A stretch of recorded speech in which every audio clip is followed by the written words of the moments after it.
El primer día de la semana, muy de mañana, vinieron al sepulcro, trayendo las especias aromáticas que habían preparado, y algunas otras mujeres con ellas.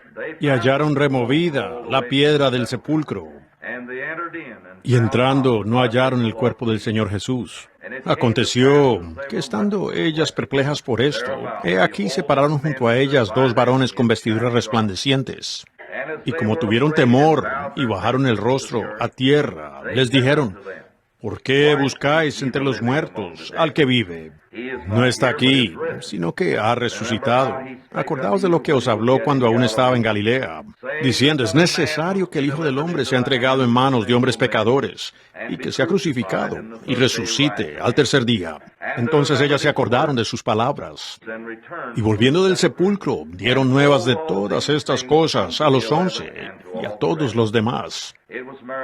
Eran María Magdalena y Juana y María, madre de Jacobo, y las demás con ellas, quienes dijeron estas cosas a los apóstoles. Mas a ellos les parecían locura las palabras de ellas, y no las creían. Pero levantándose Pedro, corrió al sepulcro, y cuando miró dentro, vio los lienzos solos, y se fue a casa maravillándose de lo que había sucedido. Y he aquí, dos de ellos iban el mismo día a una aldea llamada Emaús, que estaba a 60 estadios de Jerusalén, e iban hablando entre sí de todas aquellas cosas que habían acontecido. Sucedió que mientras hablaban y discutían entre sí, Jesús mismo se acercó y caminaba con ellos, mas los ojos de ellos estaban velados para que no le conociesen. Y les dijo: ¿qué pláticas son estas que tenéis entre vosotros mientras camináis? ¿Y por qué estáis tristes? Respondiendo uno de ellos, que se llamaba Cleofas, le dijo: ¿eres tú el único forastero en Jerusalén que no has sabido las cosas que en ella han acontecido en estos días? Entonces él les dijo: ¿qué cosas? Y ellos le dijeron: de Jesús Nazareno, que fue varón profeta, poderoso en obra y en palabra delante de Dios y de todo el pueblo, y cómo le entregaron los principales sacerdotes y nuestros gobernantes a sentencia de muerte, y le crucificaron. Pero nosotros esperábamos que él era el que había de redimir a Israel. Y ahora, además de todo esto, hoy es ya el tercer día que esto ha acontecido, aunque también nos han asombrado unas mujeres de entre nosotros, las que antes del día fueron al sepulcro. Y como no hallaron su cuerpo, vinieron diciendo que también habían visto visión de ángeles, quienes dijeron que él vive. Y fueron algunos de los nuestros al sepulcro, y hallaron así como las mujeres habían dicho, pero a él no le vieron. Entonces él les dijo: oh, insensatos y tardos de corazón para creer todo lo que los profetas han dicho. ¿No era necesario que el Cristo padeciera estas cosas y que entrara en su gloria? Y comenzando desde Moisés y siguiendo por todos los profetas, les declaraba en todas las escrituras lo que de él decían. Llegaron a la aldea donde iban, y él hizo como que iba más lejos.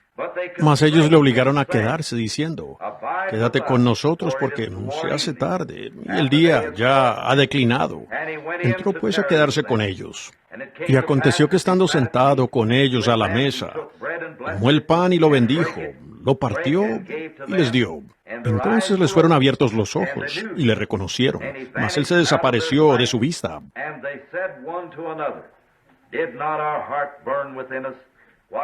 Y se decían el uno al otro: ¿no ardía nuestro corazón en nosotros mientras nos hablaba en el camino y cuando nos abría las Escrituras? Gracias, hermano Neville. Y buenas tardes para todos ustedes. Ha sido un gran día para mí este día. Ha sido grandioso en muchos sentidos. Por supuesto, hoy ya soy un poco mayor, y eso lo hace más grande, estar entrando a más edad. Pero ha sido un gran día, porque es Pascua, y es un gran día porque algo me sucedió este día que nunca olvidaré. Fue un deseo que vino a mi corazón, que yo toda mi vida me he preguntado cosas. ¿Y por qué nací en este mundo? Y estaba pensando esta mañana, cuando hablaba de Moisés, y él, lo que debe haber pasado por su mente cuando se enteró que era un hebreo. ¿Por qué Dios permitió que él fuera criado en el palacio de Faraón y luego llegar al lugar, a un punto en la parte de atrás del desierto, para encontrar lo que él debía hacer en la vida? Y a menudo me he preguntado, desde niño, ¿cómo es que Dios desde el principio me venía hablando? Luego me pregunto por qué permitió Él que se tomara esa fotografía. Me pregunto por qué lo hizo en Alemania y en Finlandia. Me he preguntado por qué han sucedido todas estas cosas.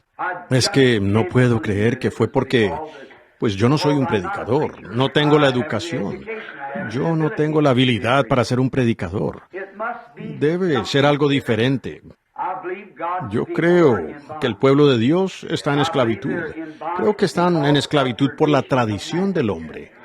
Y hoy tenemos decenas de miles muriendo diariamente con enfermedades que la ciencia médica no puede tratar.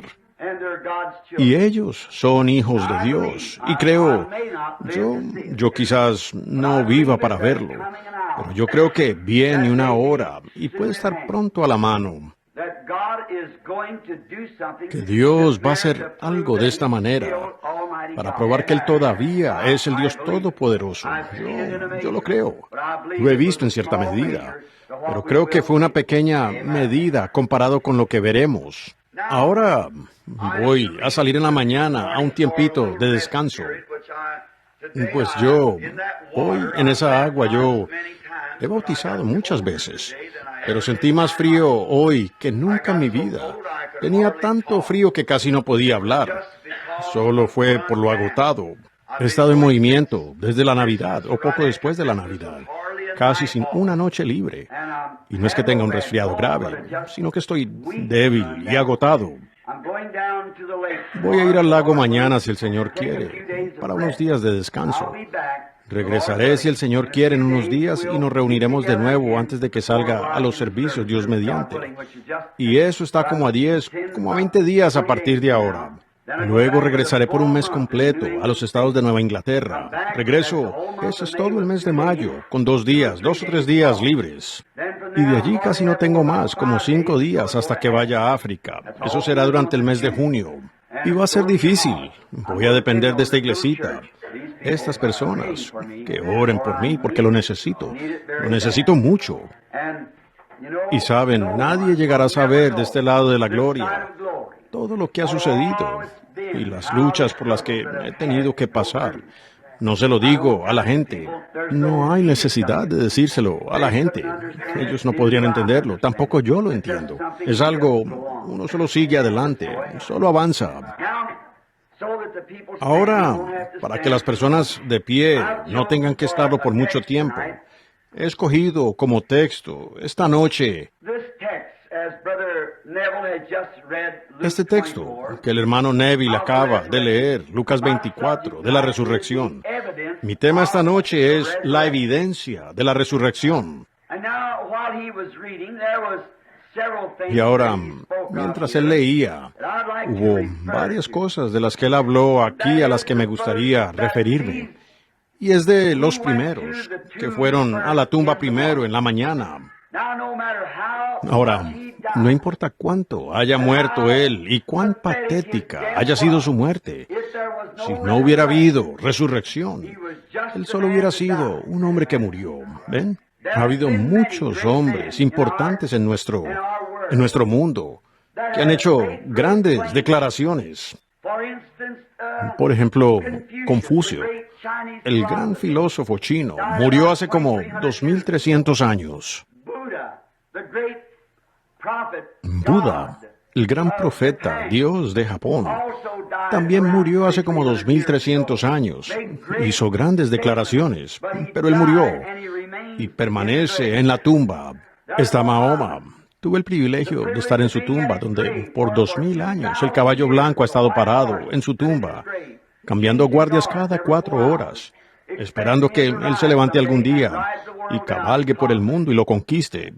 Los mahometanos, que es la religión más grande en número en el mundo. Ellos superan en número a todos los cristianos, católicos juntos.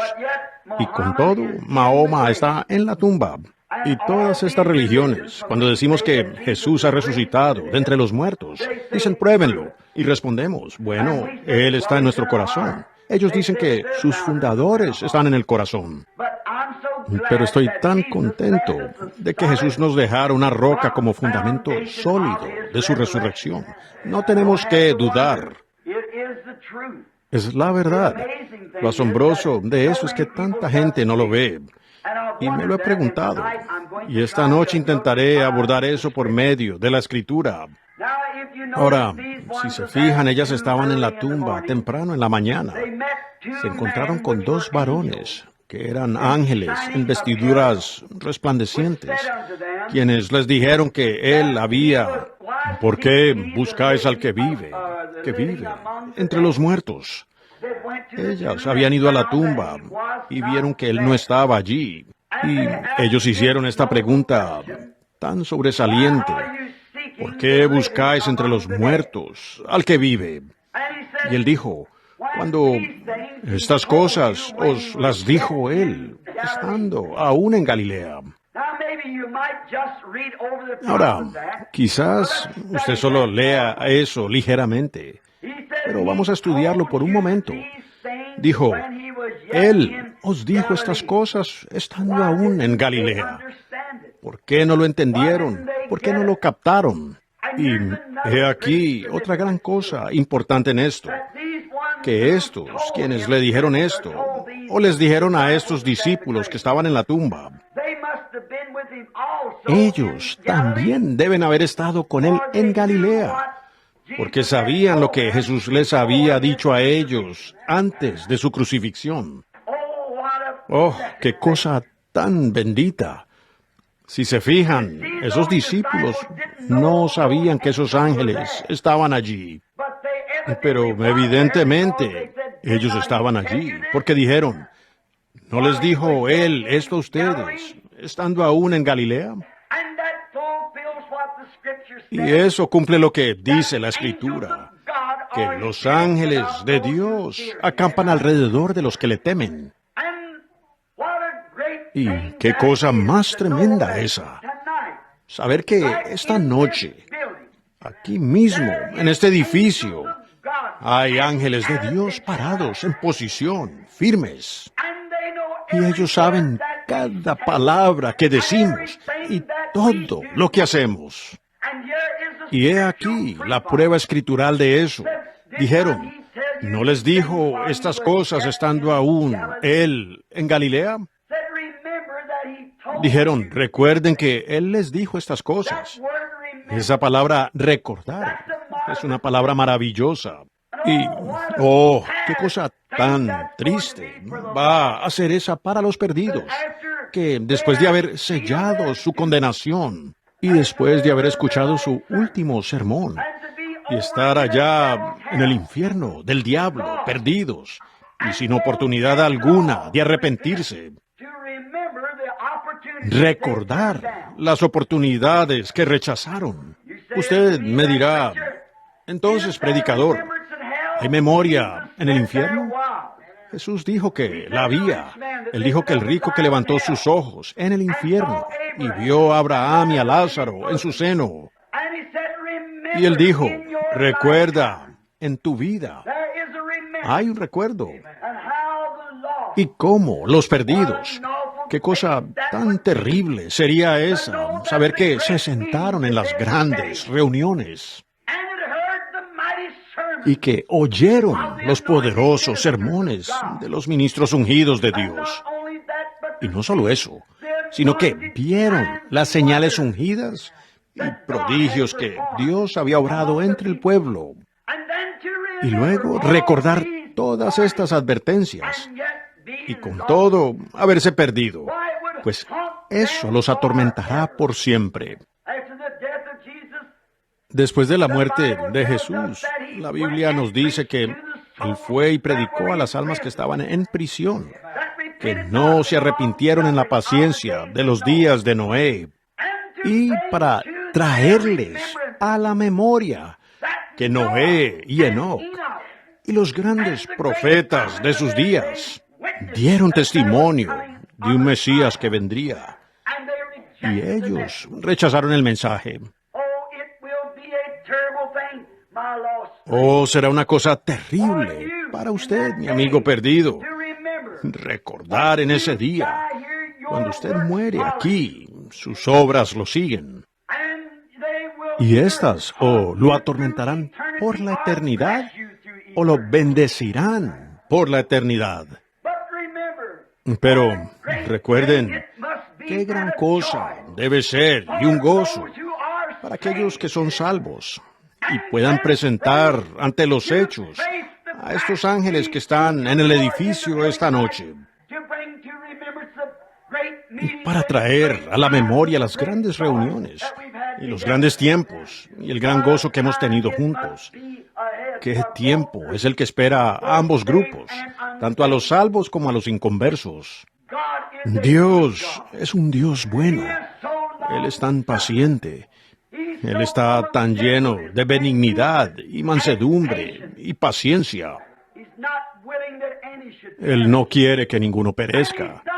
Él ha hecho todo lo que se puede hacer para evitar que los hombres perezcan. Pero de todas maneras perecerán, por cuanto no creen. Ahora retomamos nuestro estudio esta noche para ver a dos hombres después de la resurrección. Y muchos habían venido y hablado de una tumba vacía, diciendo que su cuerpo no estaba allí. Y algunas mujeres habían dicho que habían visto una visión de ángeles, que les decían que Él había resucitado de entre los muertos. Y aún con todo este mensaje, estas personas aún no creyeron y estaban desanimadas, regresando a casa. Y pensar que en la primera Pascua, la primera hermosa mañana primaveral de Pascua, con Jesús vivo entre la gente, y estos iban desanimados, avanzando por el camino, entristecidos de corazón y perturbados por la crucifixión. Y mientras caminaban, encontramos que hubo alguien quien salió por el lado del camino y comenzó a caminar con ellos. Y ellos no sabían quién era, porque la Escritura dice que sus ojos habían sido velados. Oh, aquí es donde quiero que ustedes vean. Esto no solo fue algo que sucedió, sino que fue una profecía y una sombra de algo que iba a suceder. Saben, nuestro bendito Señor nunca hizo nada solo para andar por ahí. Todo lo que Él hizo tenía un significado. Todo lo que Él hizo era eterno, nunca murió. Cada movimiento, cada gesto, cada palabra. Oh, estoy tan contento por eso. Usted simplemente puede aferrarse de eso con todas sus fuerzas, y eso será manifestado. Y mientras avanzaban por el camino, salió un extraño. Y él les dijo, ¿por qué estáis tan tristes? Ellos deberían estar contentos. Dijo, ¿por qué están tan tristes? ¿Y qué es esta conversación de la que hablan? Y él dijo, ellos le respondieron, ¿eres extranjero en Jerusalén? ¿No sabes las cosas que han estado sucediendo? Tuvimos un profeta para el nombre de Jesús de Nazaret, y esperábamos en él que sería el libertador. Pero este es el tercer día, y nuestro pueblo lo crucificó. Y comenzaron a contar la historia de lo sucedido, cómo él había ya muerto, cómo habían esperado que él fuera el gran libertador, y cómo ese profeta del Dios Altísimo pudo pararse en vergüenza allí, con saliva en su rostro, y dejar que un soldado le envolviera un trapo en su cabeza y cegara sus ojos, y lo golpeara en la cabeza con un palo y le dijera, ahora profetiza, tú que profetizas, y dinos quién te golpeó, te creeremos. Eso era más de lo que la gente podía entender. Ellos pensaban que el Mesías sería algo diferente.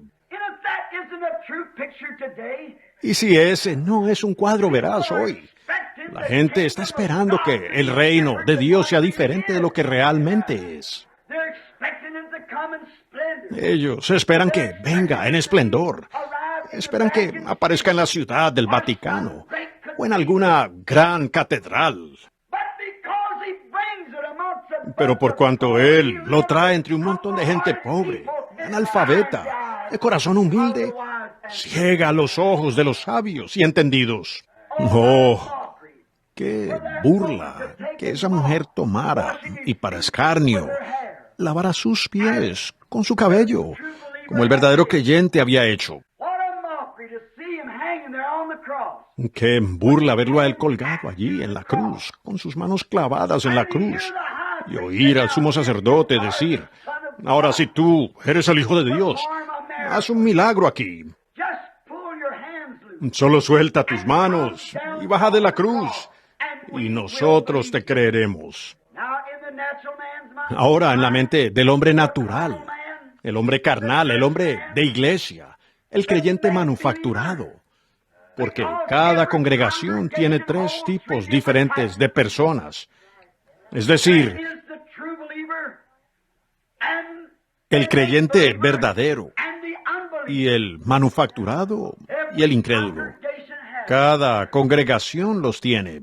Y pensar que este hombre, quien había abierto los ojos de los ciegos, destapado los oídos de los sordos, y había resucitado a un hombre de entre los muertos, que llevaba muerto 4 días, y podía hacer tales declaraciones que hizo, y luego colgar allí, con su rostro escupido, y dejar que un sumo sacerdote se enfureciera contra él y le dijera tales cosas.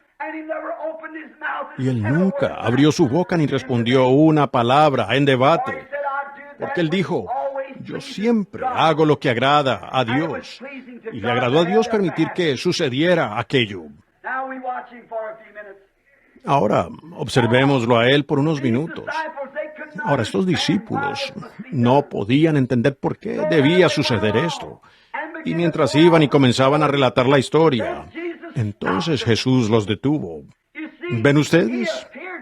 Él se les apareció cuando hablaban de él. Y por eso él no se aparece a mucha gente de la iglesia hoy. No están hablando lo suficiente de él. La iglesia siempre está hablando de grandes eventos que tienen, alguna gran fiesta social, o algún día de campo al que van a ir, o alguna cosa nueva que van a hacer.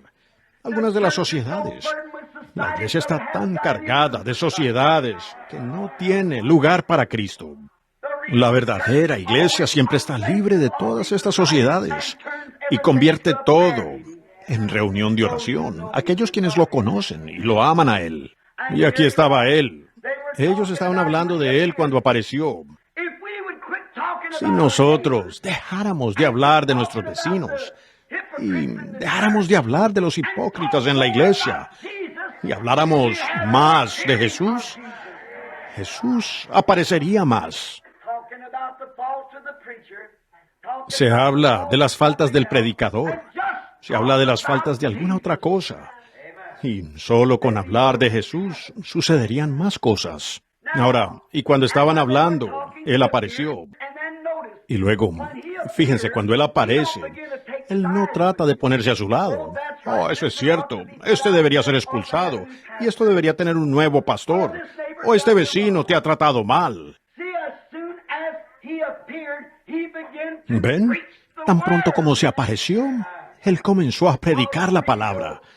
Un verdadero siervo de Dios siempre va a la palabra. Él dijo, oh insensatos y tardos de corazón para creer todo lo que los profetas han dicho acerca de Cristo. ¿Ven esto? como él lo presentó? ¿Tan lentos e insensatos sois que no creísteis lo que dijo el profeta? ¿Qué pasaría si él apareciera esta noche? Solo me gustaría preguntar esto. ¿Qué haría él en el tabernáculo Branham esta noche? ¿Son ustedes tan tardos de corazón?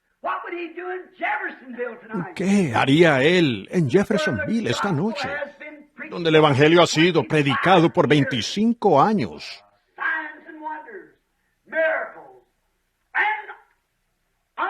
Señales y maravillas, milagros, una cosa indudable. Cosas que nunca se han hecho desde que Jesús dejó la tierra, se hacen a diario. Enfermos son sanados, señales y maravillas realizadas, grandes profecías declaradas que nunca fallan, el Evangelio siendo predicado sin transigir. Y aún los bares y tabernas de música country están llenos esta noche en Jeffersonville. Oh, ¿cómo podemos escapar de la ira de Dios? He dicho esto muchas veces, y aún lo digo esta noche. Si Dios nos dejara sin castigo, Él sería un Dios injusto. Él tendría que levantar a Sodoma y Gomorra y disculparse con ellos por hundirlos, por lo mismo que nosotros estamos haciendo a diario, y empeorando cada vez. A pesar de que ellos eran un montón de gente pagana, y se supone que nosotros somos una nación cristiana. Y mientras él les hablaba y comenzaba a explicarles las Escrituras, y no solo les daba palmaditas en la espalda y alguna pequeña doctrina de bebés, sino que él los estaba reprendiendo y dijo: ustedes, insensatos y tardos de corazón, ¿por qué dudaron de lo que dijo el profeta? ¿Ven a dónde fue él? Directo a la Escritura. Y ellos comenzaron a observar y a escuchar. Él dijo: ¿no debía Cristo resucitar al tercer día y entrar en su gloria? Y mientras él caminaba todo el día hablando, con todo, no lo reconocieron, porque sus ojos estaban velados. Habían sido cerrados. Y ellos no podían verlo a él ni entenderlo. Ahora, aquí es a donde quiero llegar, lo que quiero que ustedes vean. Ese fue el primer mensaje después de la resurrección. Y él, habiendo caminado con ellos todo ese día, no lo reconocieron.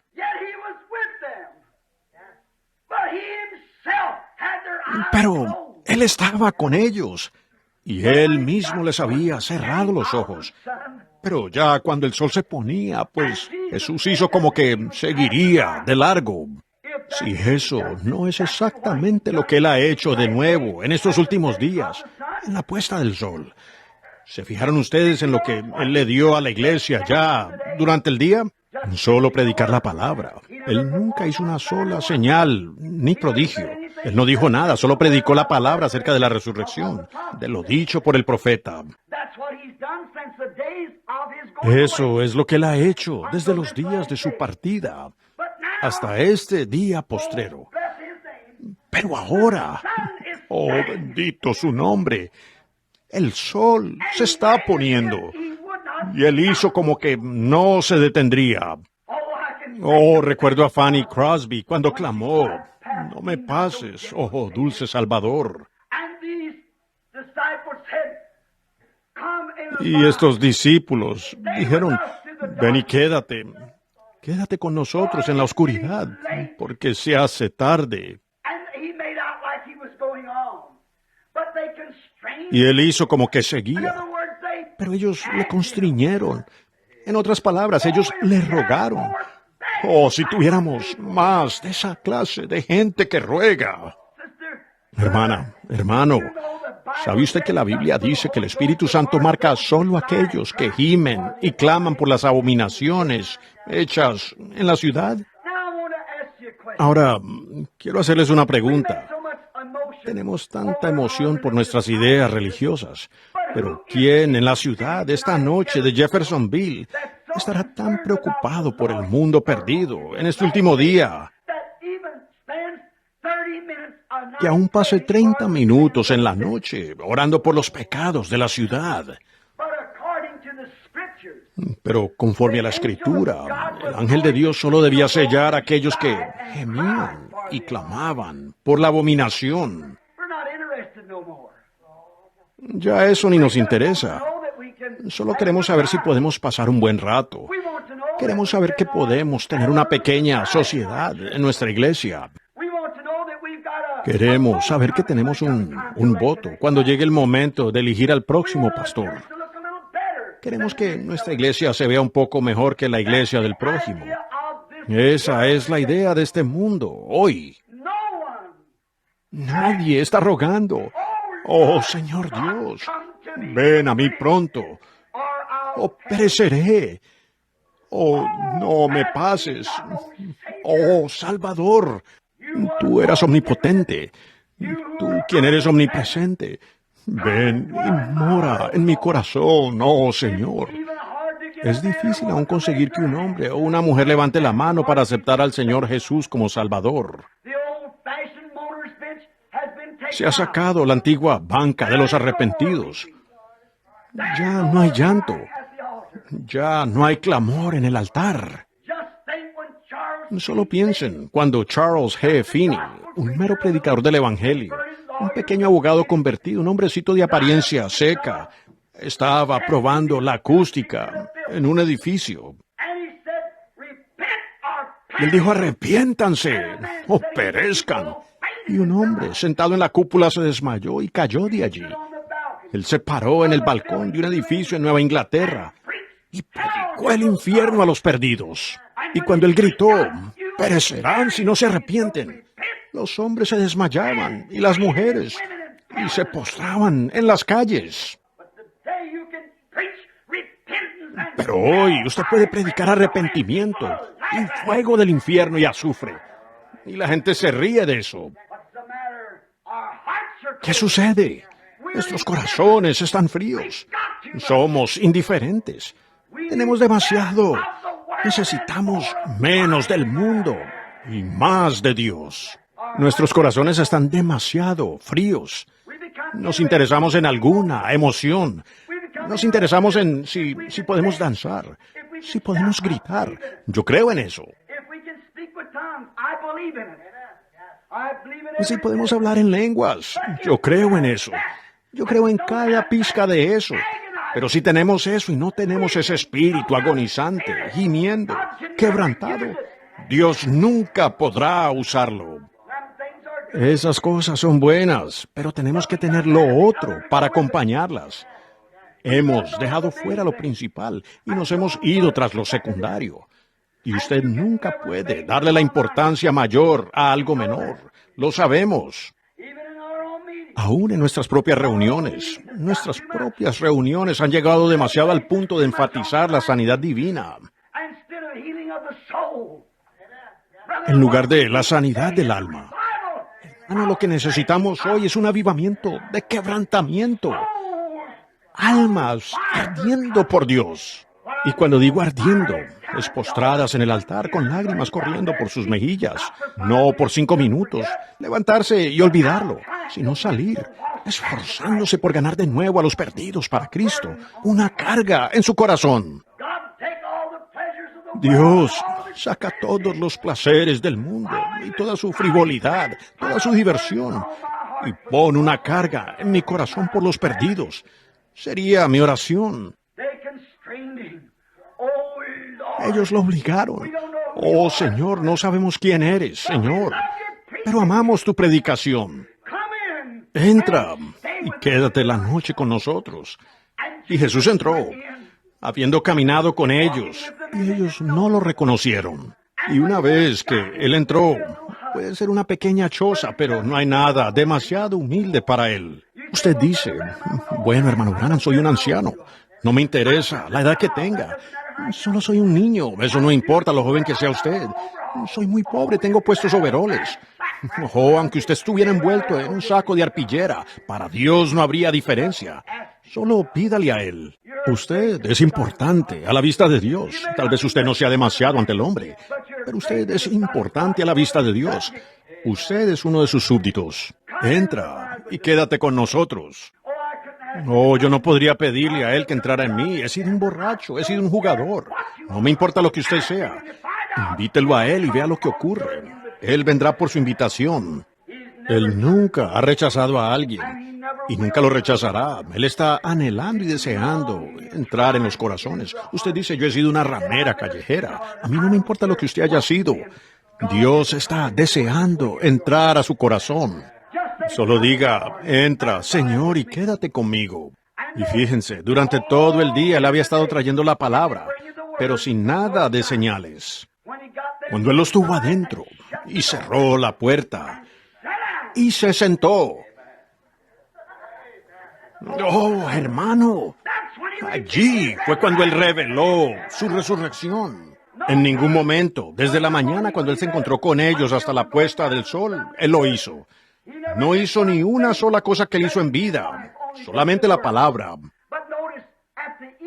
Pero fíjense, a la hora de la tarde, en el tiempo de la tarde, fue cuando él probó su resurrección. Permítame decir esto en humildad. Permítame decir esto con una voz quebrantada, pero también con un corazón quebrantado. Es la hora de la tarde. La Biblia dice, habrá luz a la hora de la tarde. Será un día que no será ni noche ni día, dijo el profeta. Será solo oír la palabra, sin manifestación. Solo un día sombrío y brumoso. Pero a la hora de la tarde, la luz brillará de nuevo. Habrá luz. Y en esta hora, al caer la tarde, en la que ahora estamos viviendo, donde Cristo, por medio de sus ministros, ha predicado el Evangelio por 2000 años. Pero estas son las luces, al caer la tarde. Las luces, al caer la tarde, fue la manifestación de la resurrección. ¿Y cuándo? Ellos no sabían que Él se había levantado de entre los muertos. Aunque ellos lo amaban, ellos le creyeron, pero no sabían que Él se había levantado de entre los muertos. Ellos habían argumentado en contra de eso. Y ahora es aquí, a la hora de la tarde, que Él mismo se va a revelar, que ha resucitado de entre los muertos. ¿Cómo lo hizo Él? No por la predicación de la palabra. Él ya había hecho eso, y aún así no creyeron. Y con 2000 años de predicar la palabra, la iglesia aún no cree. Pero la luz de la tarde ha venido, la manifestación de la resurrección. Y Él los llevó adentro e hizo un milagro, o hizo algo como lo hizo antes de su crucifixión. Ellos supieron que era Él. Sus ojos se abrieron. Y Él desapareció rápidamente. Fíjense, fue un mensaje corto, no duró mucho. Él no se quedó mucho tiempo con ellos. Él simplemente se manifestó y desapareció de su vista. Y sus ojos fueron abiertos y ellos supieron que ese era Él. Y ellos dijeron, ¿no ardía nuestro corazón en nosotros mientras Él nos hablaba en el camino? Y oh, hermano, hermana, cuánto han ardido nuestros corazones a través de los años. Yo he sido cristiano como por 27 años, no como 29 años.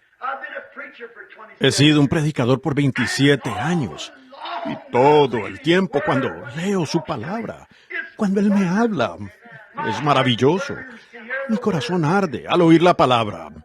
Pero ahora las luces de la tarde han venido. El sol se pone. La civilización se ha acabado. El mundo está en el fin. Ahora Él ha aparecido y está haciendo algo entre nosotros para revelarse como el Cristo resucitado. Nuestros ojos pueden abrirse. Podemos ver que Él está vivo para siempre. La prueba del pudín es poder comérselo. Y esa es la prueba de la resurrección. Si Jesús prometió, la Biblia, que Él es el mismo ayer, hoy y por los siglos, y Él no prueba eso, entonces la Escritura está errada. A través de los años hemos tenido todas estas enseñanzas de las Escrituras. Pero este es el día para la manifestación, para las manifestaciones de la resurrección. Ahora, ¿qué hicieron ellos? Cuando sus ojos fueron abiertos, ellos dijeron, ¿no ardía nuestro corazón en nosotros? Y se dieron prisa a regresar para encontrarse con el resto de su gente. Y pues ellos no regresaron solo yendo por el camino y diciendo, bueno, tal vez pudo haber sido alguna otra cosa, sino que estaban seguros. Y corrieron a los suyos y dijeron, verdaderamente, el Señor ha resucitado.